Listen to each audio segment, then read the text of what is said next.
Easy and tasty recipes YouTube ಚಾನಲ್ಗೆ ಸ್ವಾಗತ. ಈಗ ನಾವು ಆಲೂ ಪೋಡಿ ಅಥವಾ ಆಲೂ ಬಜ್ಜಿಯನ್ನು ಹೇಗೆ ಮಾಡೋದು ಅಂತ ನೋಡೋಣ.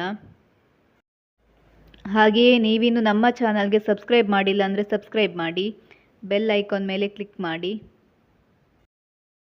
ಮೊದಲು ಒಂದು ಆಲೂಗಡ್ಡೆಯನ್ನು ಸಿಪ್ಪೆ ತೆಗೆದು ಈ ಥರ ಕಟ್ ಮಾಡಿ ಇಟ್ಕೊಳ್ಬೇಕು.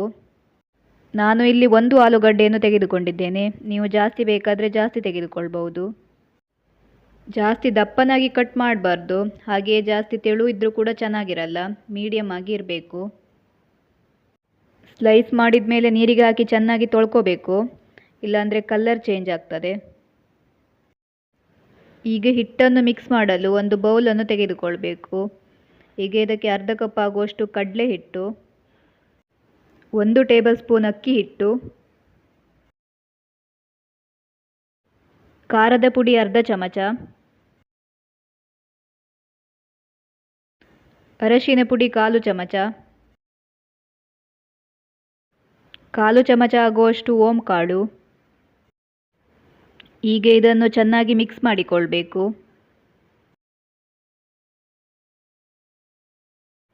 ಈಗ ಇದಕ್ಕೆ ಸ್ವಲ್ಪ ನೀರನ್ನು ಹಾಕಿಕೊಳ್ಬೇಕು. ನೀರು ಒಮ್ಮೆಲೆ ಜಾಸ್ತಿ ಹಾಕಿಕೊಳ್ಬಾರ್ದು. ಈಗ ಇದನ್ನು ಚೆನ್ನಾಗಿ ಮಿಕ್ಸ್ ಮಾಡಿಕೊಳ್ಬೇಕು.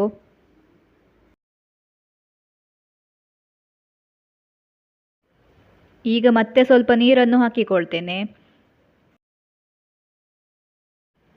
ಈಗ ಇದನ್ನು ಚೆನ್ನಾಗಿ ಮಿಕ್ಸ್ ಮಾಡಿಕೊಳ್ಬೇಕು. ಗಂಟು ಗಂಟು ಇರಬಾರ್ದು, ಅಷ್ಟು ಚೆನ್ನಾಗಿ ಮಿಕ್ಸ್ ಮಾಡಿಕೊಳ್ಬೇಕು. ಜಾಸ್ತಿ ತೆಳು ಮಾಡ್ಕೊಳ್ಬಾರ್ದು, ಆಲೂಗಡ್ಡೆ ಹಾಕಿದ ತಕ್ಷಣ ಮತ್ತೆ ನೀರು ಬಿಡ್ತದೆ ಅದು. ಹಾಗೆಯೇ ಜಾಸ್ತಿ ದಪ್ಪ ಕೂಡ ಇರಬಾರ್ದು, ದಪ್ಪ ಇದ್ದರೆ ಹಿಟ್ಟಿಟ್ಟು ಥರ ಇರ್ತದೆ. ಈಗ ಇದಕ್ಕೆ ಸ್ವಲ್ಪ ಉಪ್ಪನ್ನು ಹಾಕಿಕೊಳ್ತೇನೆ. ನೀವು ಉಪ್ಪು ನೋಡ್ಕೊಂಡು ಹಾಕ್ಕೊಳ್ಳಿ. ಹಾಗೆಯೇ 1 ಚಿಟಿಕೆ ಆಗುವಷ್ಟು ಅಡುಗೆ ಸೋಡವನ್ನು ಹಾಕಿಕೊಳ್ತೇನೆ. ನೀವು ಬೇಕಾದರೆ ಹಾಕ್ಕೊಳ್ಳಿ, ಬೇಡ ಅಂದರೆ ಬೇಡ. ಈಗ ಇದನ್ನು ಮತ್ತೆ ಚೆನ್ನಾಗಿ ಮಿಕ್ಸ್ ಮಾಡಿಕೊಳ್ಬೇಕು. ಈಗ ಉಪ್ಪು ನೋಡ್ಕೊಳ್ಳಿ, ಉಪ್ಪು ಕಮ್ಮಿ ಅನಿಸಿದರೆ ಮತ್ತೆ ಹಾಕಿಕೊಳ್ಬಹುದು.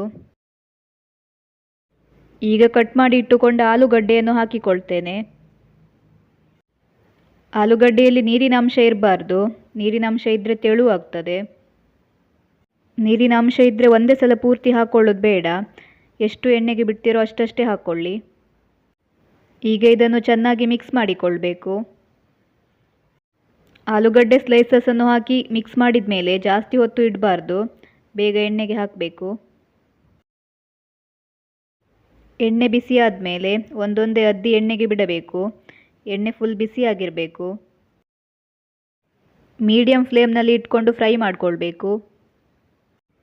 ಈಗ ಇದನ್ನು ಗರಿ ಗರಿ ಆಗುವ ತನಕ ಫ್ರೈ ಮಾಡಿಕೊಳ್ಬೇಕು.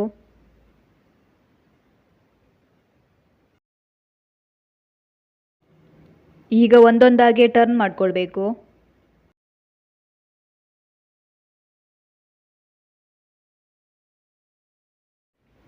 ಈಗ ಫ್ರೈ ಆಯಿತು, ತೆಗಿತೇನೆ. ಇದೇ ಥರ ಎಲ್ಲವನ್ನು ಮಾಡಿಕೊಂಡ್ರೆ ಆಯಿತು. ಈಗ ಆಲೂ ಪೋಡಿ ರೆಡಿ ಆಯಿತು. ನೀವು ಕೂಡ ಟ್ರೈ ಮಾಡಿ.